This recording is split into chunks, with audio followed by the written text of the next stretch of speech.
Hello, from RPG Mods Fan. Both Captain Courageous and I did our collaboration reviews on the legendary S2 module, White Plume Mountain. In order to make our review more complete and thorough, I am going to add some more commentary on the module in this addendum video. The White Plume Mountain adventure was originally set in Greyhawk.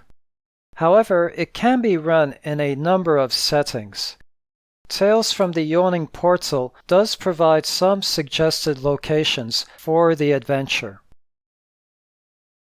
At the time of its original publication, TSR's main campaign setting was Greyhawk. Tales from the Yawning Portal suggests a location that is in the northeastern parts of the Shieldlands, near the Bandit Kingdoms and the Great Rift. For Faerun, aka the Forgotten Realms campaign setting, Tales from the Yawning Portal suggests a location near Mount Hatenau within the Neverwinter region.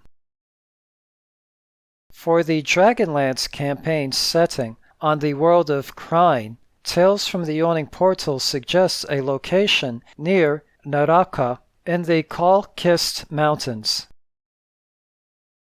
For the Eberron campaign setting, the Tales from the Yawning Portal suggests locating the adventure on the continent of Zendrik, within the mountain range known as the Fangs of Agarok.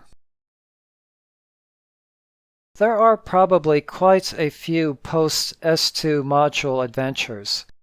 In his video, Captain Courageous already talked about Return to White Plume Mountain. I will reluctantly add one more to this list. Dungeon Magazine issue number 77 has a post-S2 module adventure called Ex Caraptus Cum Amor. And no, I am not making that title up.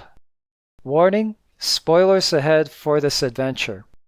In this adventure, sometime after the events of the S2 module, 3 other artifacts get stolen, and again, the owners get a letter signed by Caraptus, challenging them to get their artifacts back from him. However, instead of taking place in White Plume Mountain, it instead takes place in the Melted Vein. Its dungeon map is similar to the S2 module's map. Because I personally reject the adventure's lore and background, I cannot recommend it. Not without doing major changes to its lore and background. Zawar Orlise, a lich and an impostor of Caraptus, is the one who stole the 3 artifacts in this adventure.